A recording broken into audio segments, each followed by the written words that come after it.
Hello, everyone. Good morning, afternoon, and evening to you all. Welcome to the final part of our Exploring Ethics webinar series. Today is our 9th presentation, which concludes the series. Before we begin, we want to extend our gratitude to you for joining us throughout this series. With 9 speakers across multiple continents, we aimed to illuminate voices of academics and practitioners from a variety of disciplinary backgrounds and add to the rich discourse of the disaster and emergency management field. We hope you found this series useful and insightful. It has been an absolute pleasure to host you all. Thank you all again very much for joining us. We'll now have Dr. Olivier Rubin introducing our speaker for today. It's my great pleasure to introduce Sandy Smith. So Sandy started her career as a clinical nurse, but I think she wanted to teach and study the art and science of nursing. So she subsequently earned her PhD in nursing from Loyola University in Chicago. And fast forward a few years, she became department head of emergency management at Arkansas Tech University in 2012, and has subsequently contributed to the field of emergency management by teaching and authoring several books on disaster management, including Next Generation's Core Competences for Emergency Management Professionals, Handbook of Behavioral Anchors and Key Actions for Measurements. And I know that soon, beginning July 1st, she'll be the department head for the newly formed Department of Emergency Management, Professional Studies and Student Affairs Administration at Arkansas Tech University. And I can say as much as after like 2 cancellations in 2019 and 2020 of this physical disaster workshop that me and Dave tried to put together, they were both canceled due to COVID. Dave and I were sort of running on fumes, close to giving up. So when Sandy and Alida, of course, came on board to help arrange this webinar series, it was a hurricane of initiative and positive spirits. I hope the hurricane metaphor is okay in these disaster circles.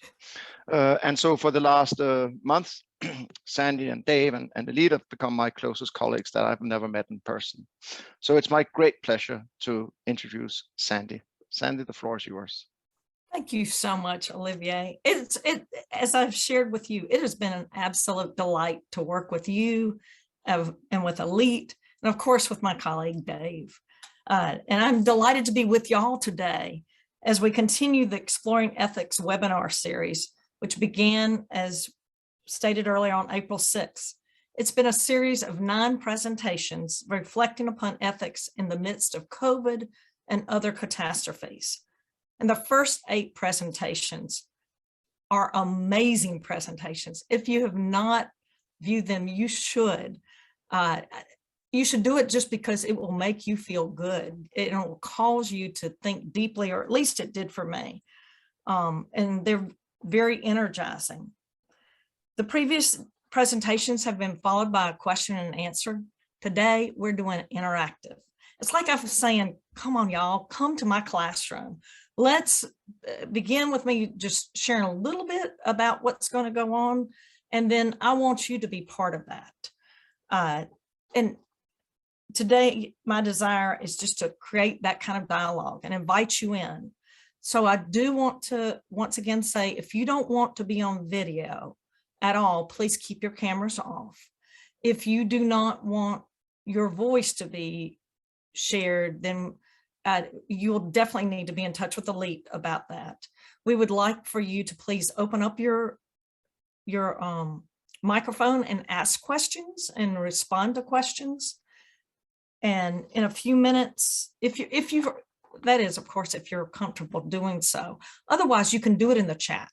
And in just a few moments, I'm going to share with you all the questions that I'm going to be asking so that you can start thinking about those questions.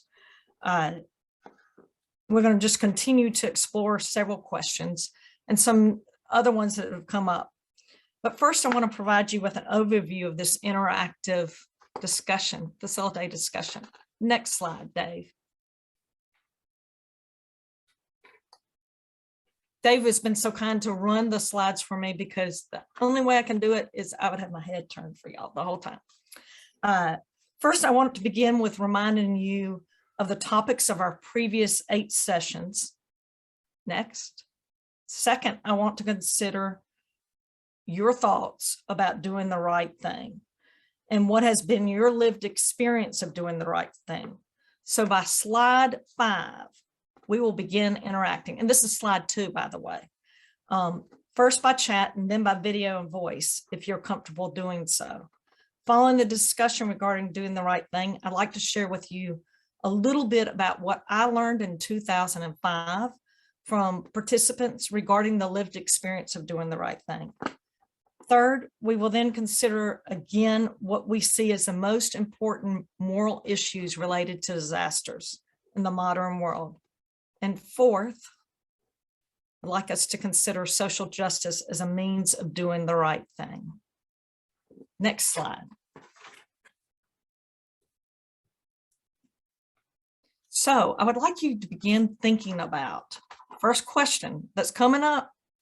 This is slide 3. So at slide 5, I'm going to be asking this. How do you define doing the right thing? Second, what is your lived experience of doing the right thing? I understand doing the right thing as a universal experience, which means all humans experience doing the right thing. And I'd like to know a little bit more about your experience of doing it. 3, the third question is, what do you see as the most important moral issue related to the disasters? And if you'll remember way back when, like 9 weeks ago, you were asked this question when you signed up for this webinar series and you responded. And I would like to know, has your response changed since you initially responded?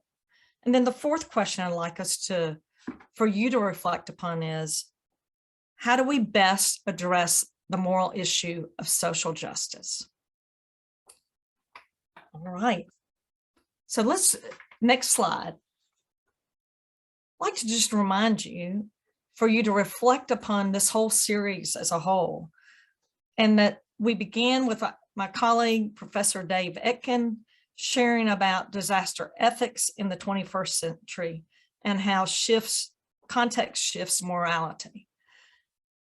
For me, and I know Dave, and I know much of his work, and I've read his work, I still found that it was very thick, and I ended up listening to his presentation at least twice, I think maybe 3 times, Dave.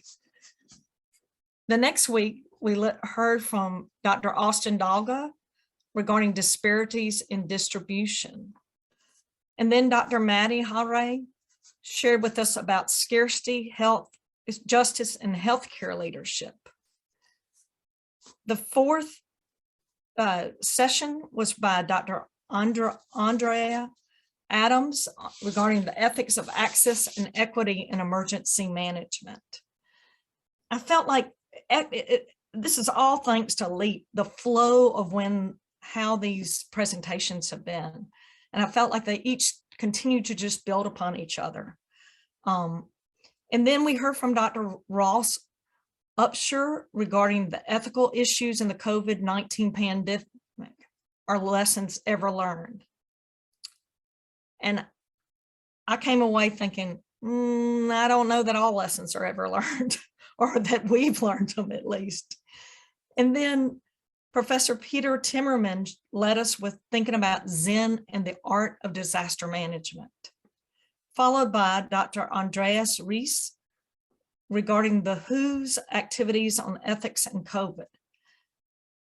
And I will admit to you, here I have been a professor of emergency management. I have been in the space of nursing since 1981, and I had not ever really spent any time on the WHO's website. I would go there, particularly in nursing, but I hadn't gone there. It is, if you have not gone to the WHO's website, it is full of resources. And it wasn't because Dr. Rees said, this is what you need to do. It's because all at once, between him and Dr. Upshur, I started to get it. And then we ended last week with Dr. Zeb Yamrozik talking about lockdown and a public health disaster.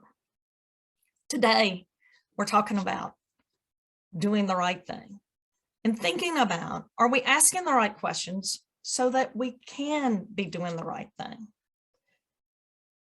My personal what I have felt is that every one of our presenters has helped us, lead us in that way of doing the right thing. But we're now going to slide 5. So Dave, slide 5. In the chat, I will give you at least a minute, maybe 2. If you'd please share your thoughts regarding doing the right thing. How would you define or describe doing the right thing? If you'd please, at this point, just merely put it in the chat. The next question we will open up and have video and have you speak by voice if you're comfortable doing so. So let me be quiet. I'm gonna turn on a timer, so I'm quiet for at least a minute.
It's been a minute. I'm going to give a few more seconds, please. If you would answer, what do you think doing the right thing is? Actually, let me give you a whole nother minute.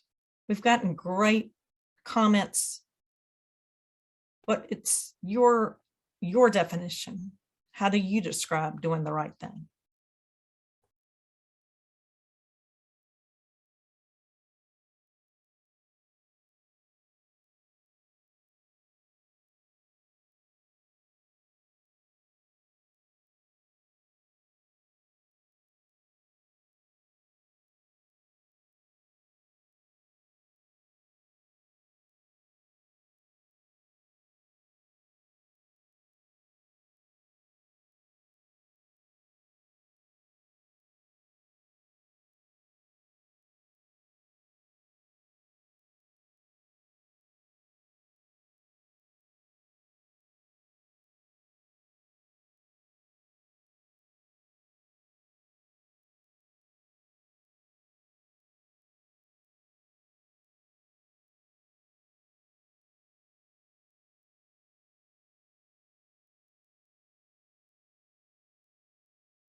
There have been some terrific responses. I really appreciate the responses we've heard. But I would like to just highlight a few of them. And it's interesting when you're asked this question, what's doing the right thing? Because it's like the more that you think about it, the more you go deeper into what it means for you. Someone said it seems to depend on who the perspective is being considered. Not sure there's exactly one right thing. And of course, Ross, I love yours. Doing the right thing is clearly going to the WHO website. Absolutely, it is. Of course, being reflective and introspective about your motives and biases before making a decision. To at least consider what the right thing is and how it can be measured, considering caveats with that thing before doing the thing. Ross, of course, continue with, I think the right thing in the context of disaster has to be considered at multiple interacting levels. What may be right for an individual decision may not be workable at the social level. Another said, I agree with the perspectives viewpoint. I would say following your moral compass, which will vary somewhat individual to individual. Definitely calls for being introspective and in touch with reality though. Preserves life and living. It's what lets you sleep at night. The right thing is what lets you sleep at night. Having a process in place in order to facilitate and meditate differing views on what the right thing is, or maybe presuming there is coordinates of views is, in my experience, the first big mistake. To persevere despite obstacles. I'll say that again. To persevere despite obstacles. Having consciousness of knowing you are doing the right thing in your head. I can look at myself in the mirror if I do this. Or asking the question, can I look at myself in the mirror if I do this? Safety and well-being are first priorities, especially when incurring risk. Sometimes this means speaking the truth, even when it could harm your career. Michelle, when you hear the definition that my participants, the definition that I amalgamated from what my participants said, you've just pretty much said what it is. Sometimes this means speaking the truth, even when it could harm your career. If I cannot look in the mirror or sleep, I must draw a line in the sand with my decision. Great responses. Thank y'all so much.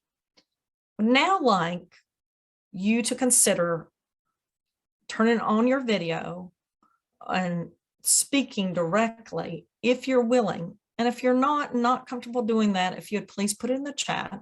Dave, let's go to the next slide. I'd like you to please share with me a little bit about what has been your experience, lived experience of doing the right thing. What has that meant for you? And this time, based on how quickly I was trying to push you, I'd like to give us about 2.5 minutes to share this. What's been your lived experience of doing the right thing? So let's be quiet for about 2.5 minutes, and then we will open up for, you can either start putting it in the chat, or if you'll open up your mic.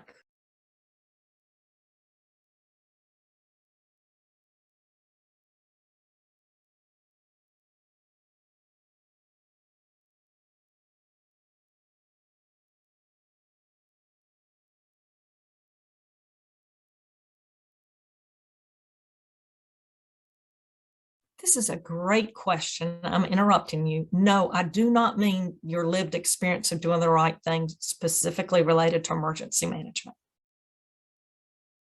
And it doesn't have to be in relation to living with COVID-19. It could be anything. It could be COVID-19. It could be during emergency management or during a disaster. But tell me a story about when you feel like you've done the right thing.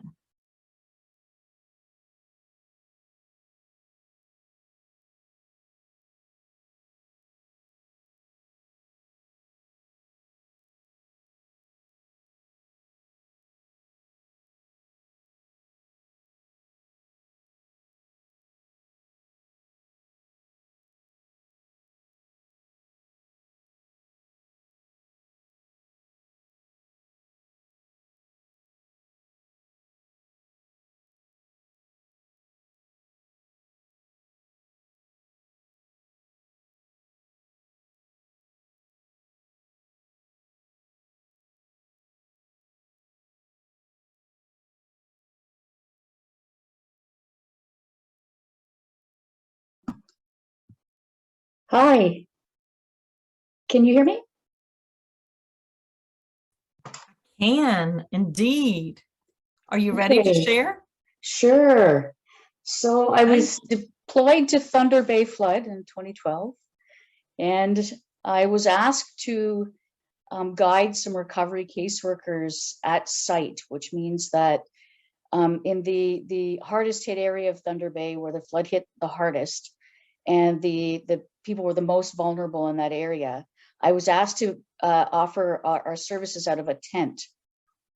Now, they had us in the newspaper as being there till noon hour and to take in cases. And then that would be our last day. So this was our last day of service at that area. And literally, as we're in the tent, setting up our paperwork to go, the people who have loaned us the tent, so this would be, I guess, the municipal authority, started dismantling the tent while we were in it. So in other words, I know you think you're here till 12, but we're breaking this down now. So, you know, we're in the newspaper as being there till noon. Of course, I'm there with a humanitarian organization that when they say they'll be there, they'll be there. So we remained in the tent as they just started to dismantle it. And then literally 15 minutes before we're about to close at noon, so we're there in the sun, the tent's been dismantled away from us, someone gets out of their car to come toward us with a walker. And it's a distance for her to get across the parking lot, but she's pretty determined. She's getting out of the car to come. And it's about 50 minutes before we're about to go and have lunch. My manager is sitting there waiting for us to get into the vehicles and go to our lunch site. And I just basically told my whole team to pick up the tables and the chairs and move it right to this lady's car. And we literally did her case right there for the last 15 minutes. But, you know, there was so much pressure. Everybody's looking, they're figuring we're going to just basically say, no, I'm sorry, we can't take your case, because it takes about a half an hour sometimes to work through it.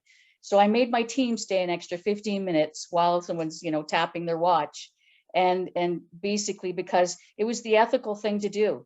There's a person who's very vulnerable getting out of their car, trying to get their case managed by this humanitarian organization, and we're about to leave, and I just couldn't. So my team very much spoke to me afterward about how it was the right thing to do. So it kind of stuck out in my mind. Thank you so much, Michelle, for sharing your story of doing the right thing. Is there anyone else who's willing to share voice or camera?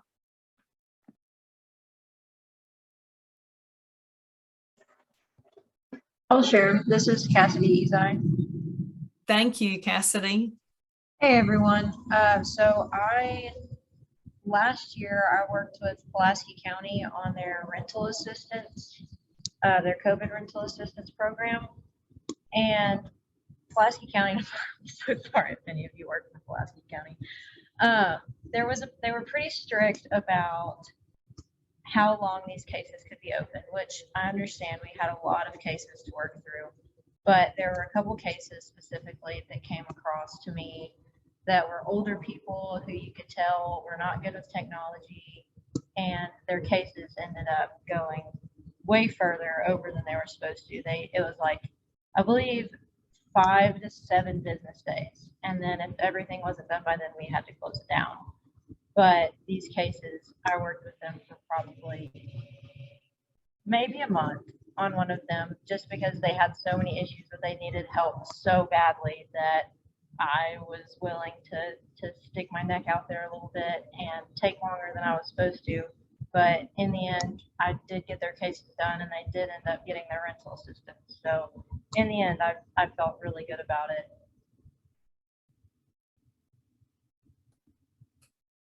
Cassidy, amazingly, I think you hit on every one of the points for the definition, the conceptual definition that I came forward with through my research regarding doing the right thing. Before, Mindy offered in the chat, being misunderstood and accused of being insubordinate due to inadequate processes, resources, personnel versus helping those in need or distress. And because I feel like I'm hearing my voice way too much. Olivia, would you be willing to share or read what Ross wrote? You're on mute. Oh, sorry. Great. Sure, of course. Just have to see where Ross is there. Okay, since doing the right thing is something we manage every day, we should all have extensive and deep personal experiences here. Again, I draw attention to the issue of roles and responsibilities and the level at which your actions are intended to facilitate the good rather than the right or correct thing. But we may have some meta-ethical differences.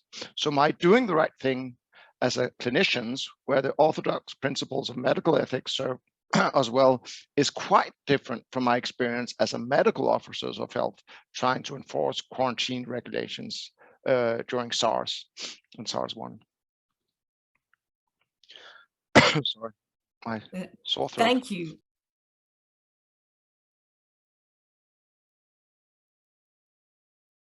You're muted, Sandy. Thank you. Thank you, Dave. I was saying thank you so much, Olivier. And then sharing that I just put into the chat my definition, one of my experiences of doing the right thing. Is there anybody else who's interested or willing to share about their experience of doing the right thing?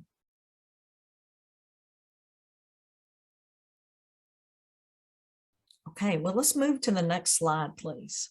Or conversely, if you could share your experiences about doing the wrong thing, if you wanted. Actually, I was really wanting doing the right thing. And I put in the chat, for me, one of those experiences, and I've had this happen at 2 different universities, but in one, it was really clear.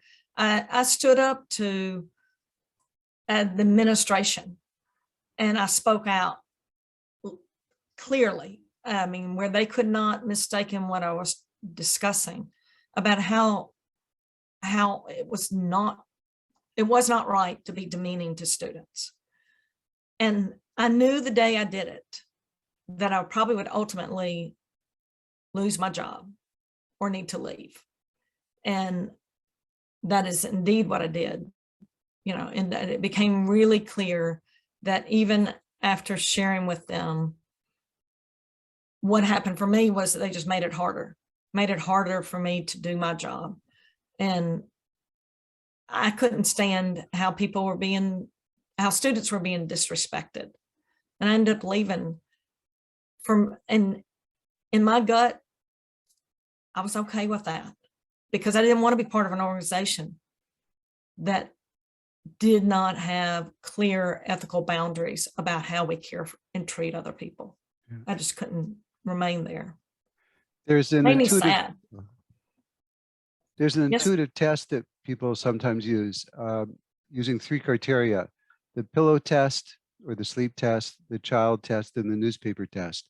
So if it'll let you sleep at night, which somebody already mentioned, if you would tell your children that you did it or that that's how they should behave, and if you're comfortable with it being reported in the newspaper, if you pass those 3 tests, then you're probably doing the right thing. I love it. I love the three-part test. Thank you, Dave.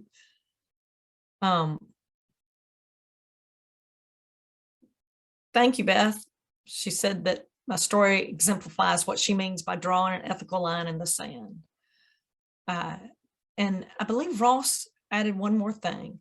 So doing the right thing need not always be associated with acts of moral courage. They can be quite simple.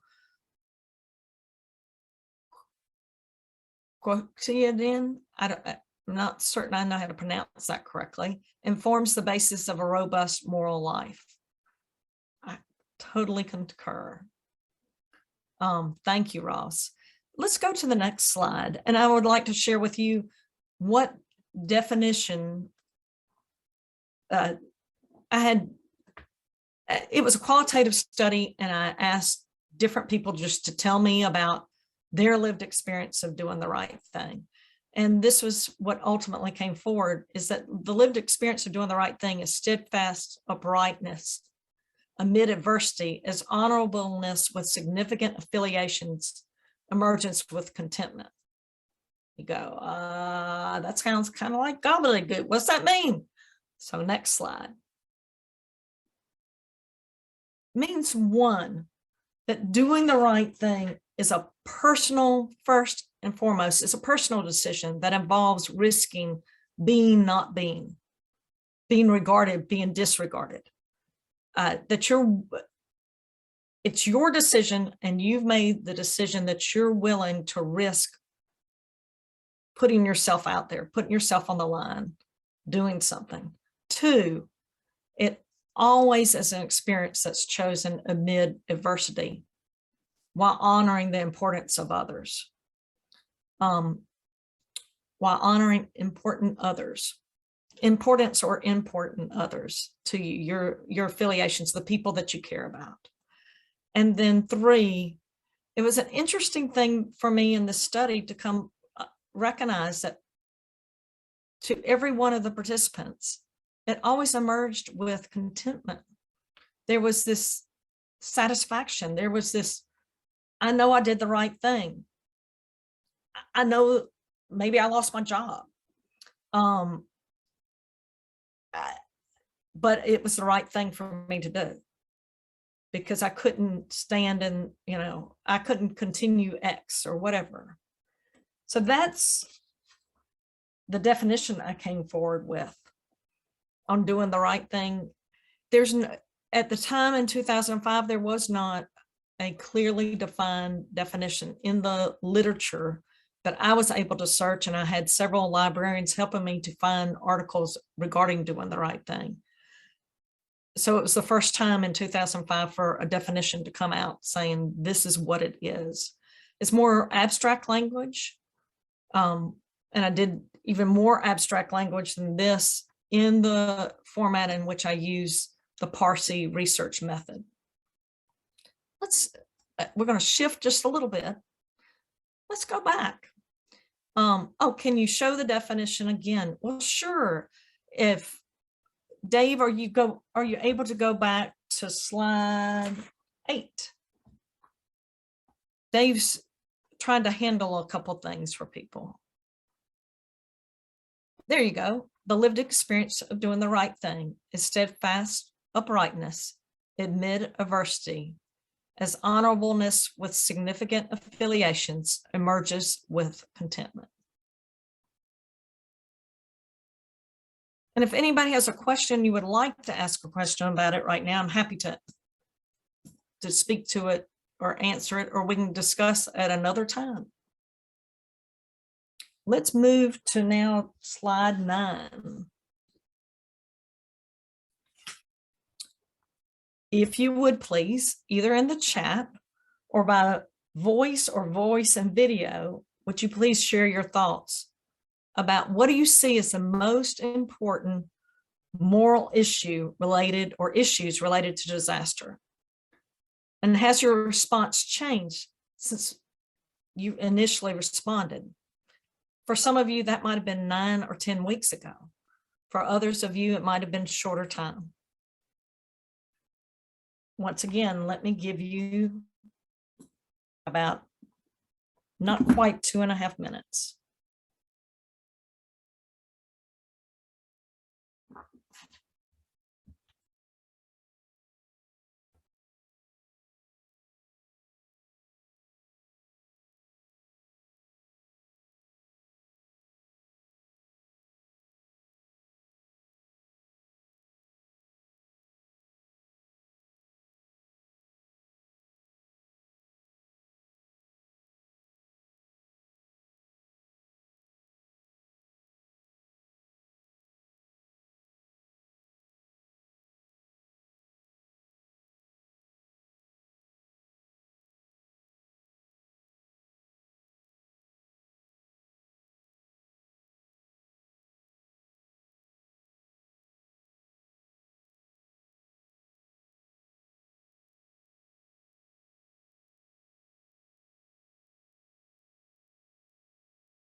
All right.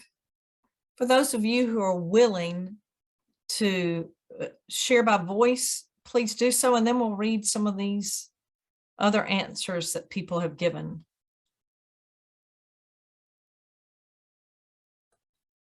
What do you think is the most important moral issue at this time related to disasters?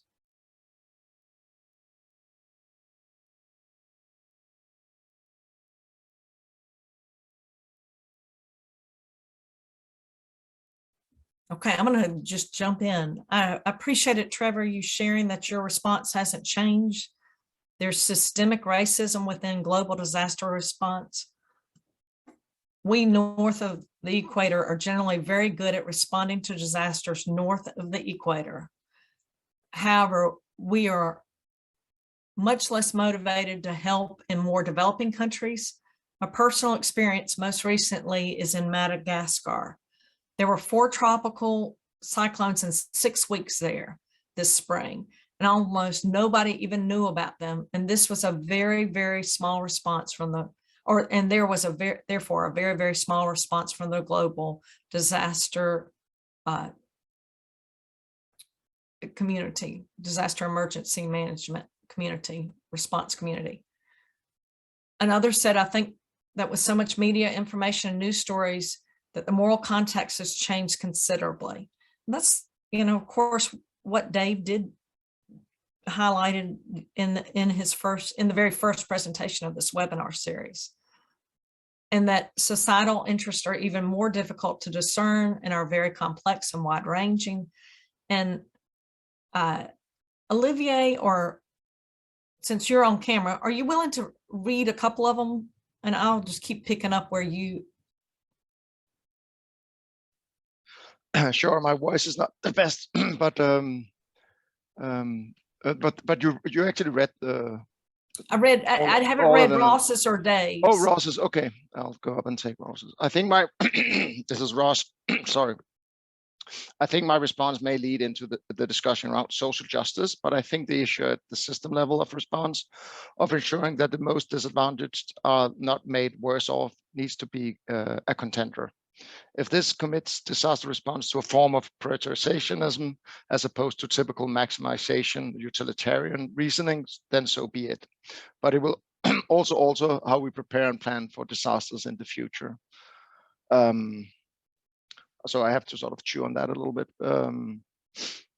Then Dave said, yeah, so this is to protect against inequality, I guess, right? So it's not just utilitarianism, but it's explicitly trying to protect the most disadvantaged. And that's also a little bit as was what Trevor said about the Global South.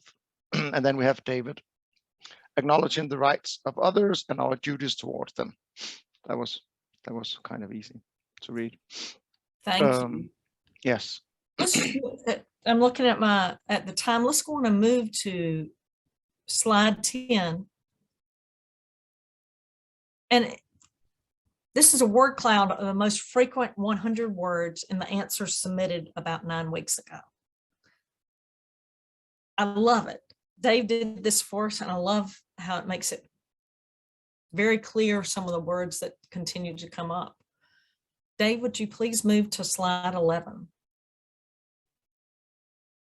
Interestingly, when I did just a real quick, highlighter analysis of what we had, it was interesting to figure out that there were 47 responses that were tied to either had the word social justice or had the word access or equity or diversity, or we're talking clearly about not just the word vulnerable population, but was talking about, justice and caring for a vulnerable population. This is out of 105 responses. And then there were 10 responses that mentioned allocation of resources. For some of us, we see allocation of resources very similarly to social justice, but these were 10 very different responses. So if you put them all together, over half of them, of all our responses, were about social justice and allocation of resources.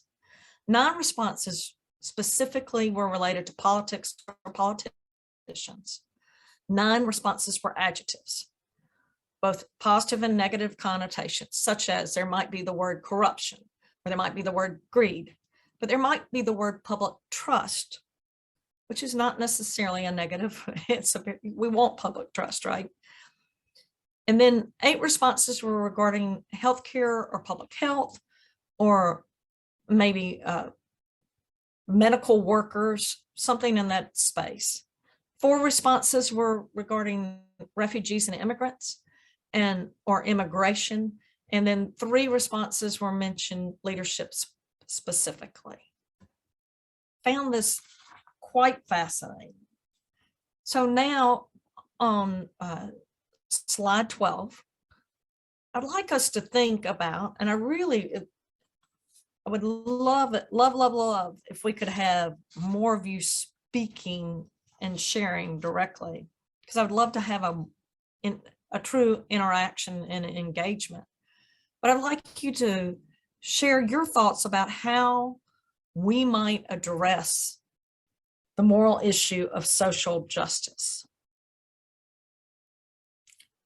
And Ross, I know you're here and you've talked about social justice and you've presented before. I've just wondered if you might be willing to end up sharing your response verbally with us. Yeah, so happy to. Do you want me to start now?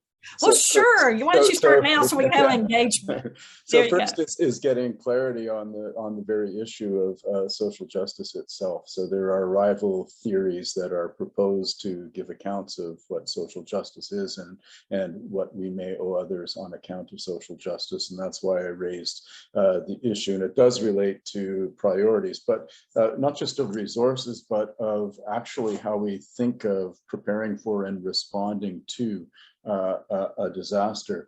So we know epidemiologically that typically the most adversely affected tend to be populations of disadvantage.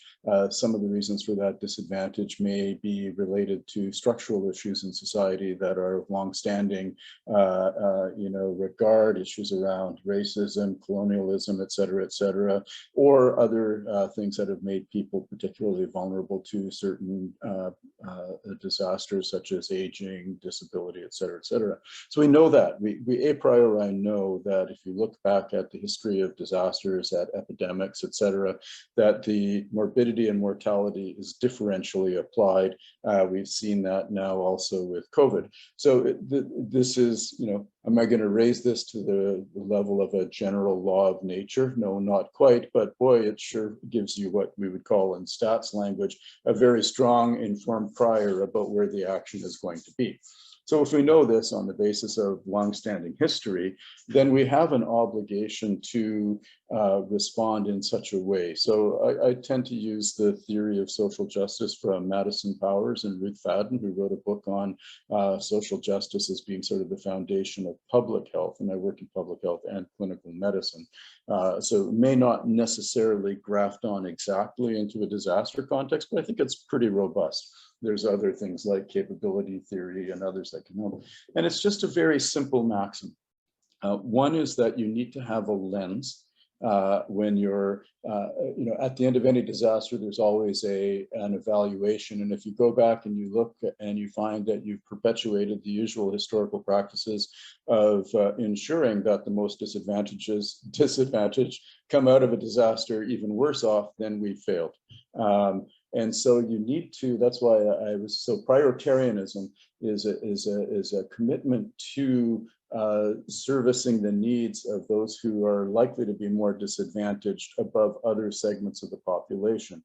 And of course, it's opposed to utilitarianism, which is just trying to maximize benefit, the most benefit for a population. And of course, you can maximize the benefit of a population. You just need to think of a normal distribution. Actually, those who are on the bottom end of the tail are actually worse off. So I think the issues of social justice speak to systematic disadvantage, to our rich knowledge from human history that disasters tend to perpetuate these disadvantages, and that we go into and respond to a disaster knowing that we can't make the worst off even more worse off by virtue of our response to the disaster. So that'll be my short answer to that question. Thank you for the time. Oh, thank you. Thank you for sharing. And I'm wondering, Elite, are we able to switch to just having pure Zoom? I know we have 2 more slides, but who cares? Let's have this discussion. If we stop sharing the presentation, then yes, we can. That would be great. Is that a Dave? Yes, if Dave, if you could do that, that'd wonderful. Thank you. Thank you so much. Others, either if you're truly not comfortable being on camera, if you would please, or speaking that way, if you'd please put it into the chat. Otherwise, what do you see as the great moral issue? And how do we, wait a minute, sorry, my brain went back a slide, but let me go to the slide we're on, which is, how do we best address this moral issue of social justice? How do we make changes in the space? So Sandy, I might make a comment about the first question, like what is the great moral issue? And social justice is, I mean, it's so tied into like environmental justice as well, which is a big factor. But to my mind, if I think about how our morality, and I guess this would sort of go to a natural law kind of approach. So I think our morality developed historically over hundreds of thousands of years for an environmental and social set of conditions that is just very different from what we're in now. So now we're in this zero-sum game, both socially and environmentally. And it was certainly different in the past when resources were effectively infinite. So it seems to me we have these like a selfish gene and we have a cooperative gene, if I can express it that way. So it makes sense for us to compete with others, and that's the whole Darwinian thing. So we compete as individuals and as groups, but it also makes sense to cooperate with other people as individuals and as groups. And we have this, always have this tension in us. But today, this whole idea of the selfish gene, like the consequences of that are so much worse than it used to be. Because of sort of the global environmental and other crises we're in that, like the distant other isn't so distant anymore. Everything, we're all like, it's like the spaceship Earth idea. So I really wonder if biologically and culturally we are designed on a sort of from a moral perspective to deal with the kinds of threats and hazards that we're experiencing in the world today. So to me, that is the great moral issue of our time.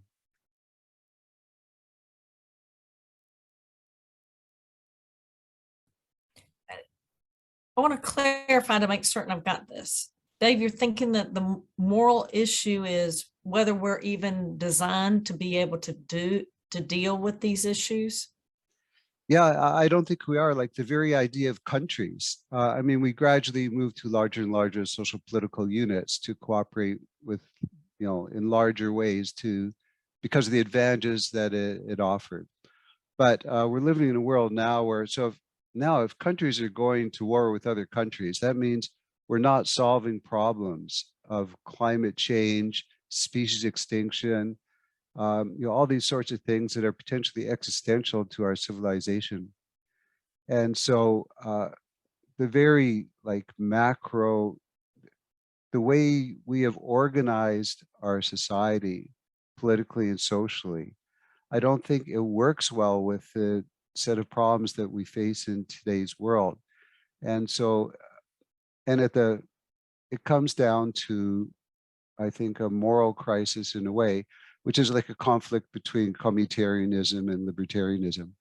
And I really think we need to shift so much towards an egalitarian, communitarian point of view. But those other libertarian forces and forces of individual liberty are so strong that it hamstrings us.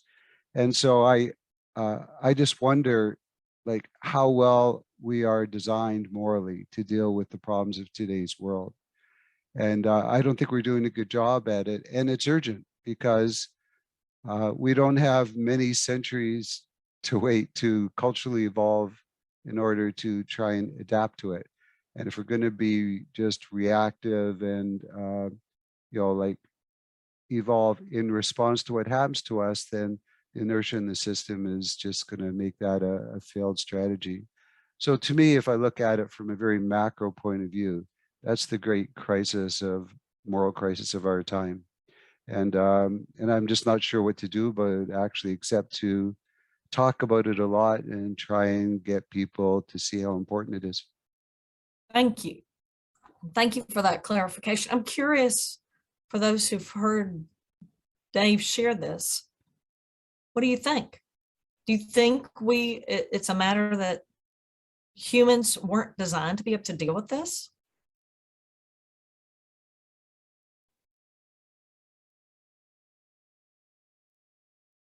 Or is it a matter that I'm going to throw out there?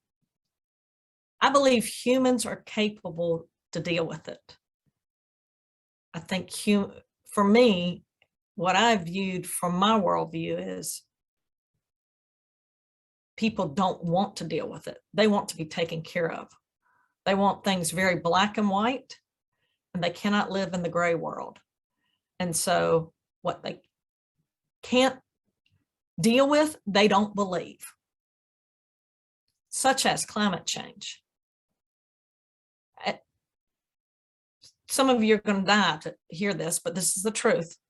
In 2015, our dean of our college in which emergency management was situated, the dean came straight out and said, there is no such thing as climate change. This is in 2015, maybe 2016. And I think it's, to me, the only way I could rationalize this, I mean, this is somebody with a doctorate. I mean, and lots of years of experience. All I could think was, he can't deal with it because he can't fix it. So therefore, he doesn't believe it. I didn't have a good answer. But yes, my colleague Beth Gray is here and she says it was unreal. It was the truth. It was unreal. It was hard to deal with. Once again, I wanted to invite you, if you would please share any thoughts you have.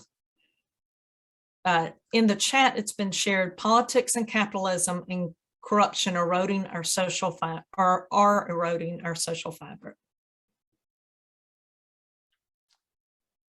Hi, Sandy. I think that honestly, a lot of these issues like climate change, it's one of those issues that we as the general public may care enough about to like share a post on Instagram or share something on Facebook.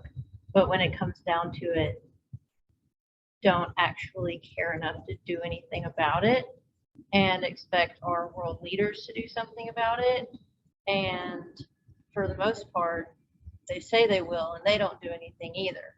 So it's one of those things like you care just enough to talk about it a little bit, but not enough to do enough to make much of a difference, if that makes sense. That's just how I see it.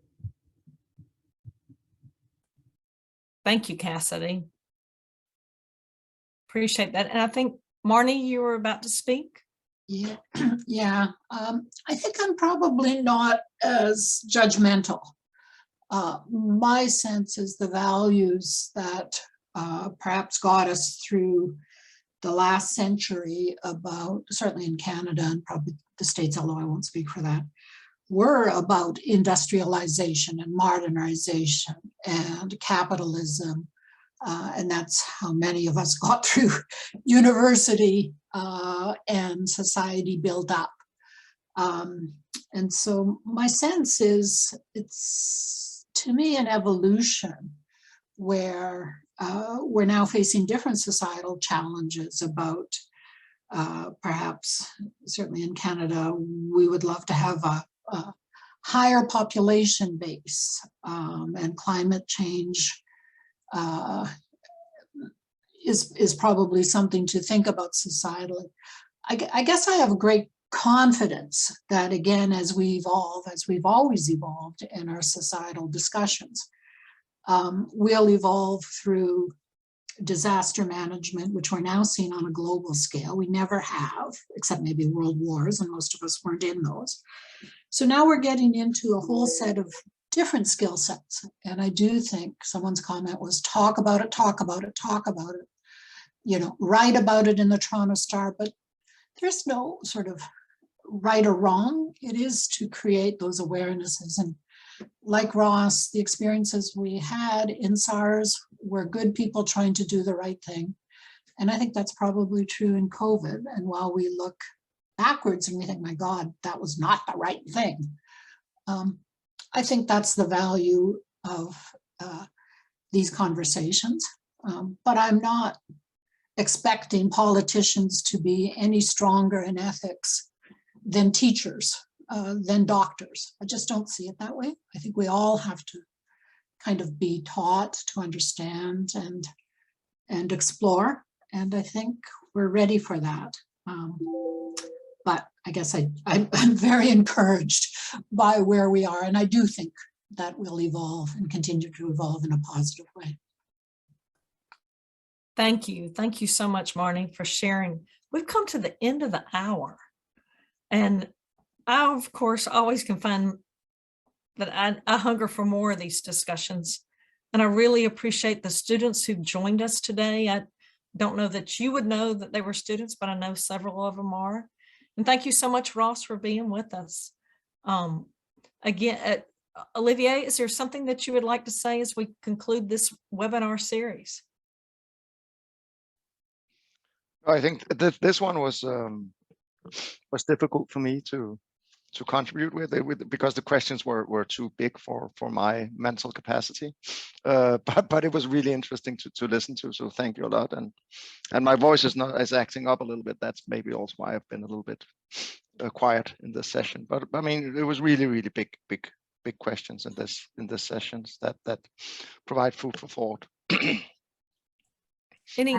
I also just want to add thank you, Sandy, for the incredible presentation. And I also wanted to thank everyone for your attendance and your participation today, and also for the last several weeks.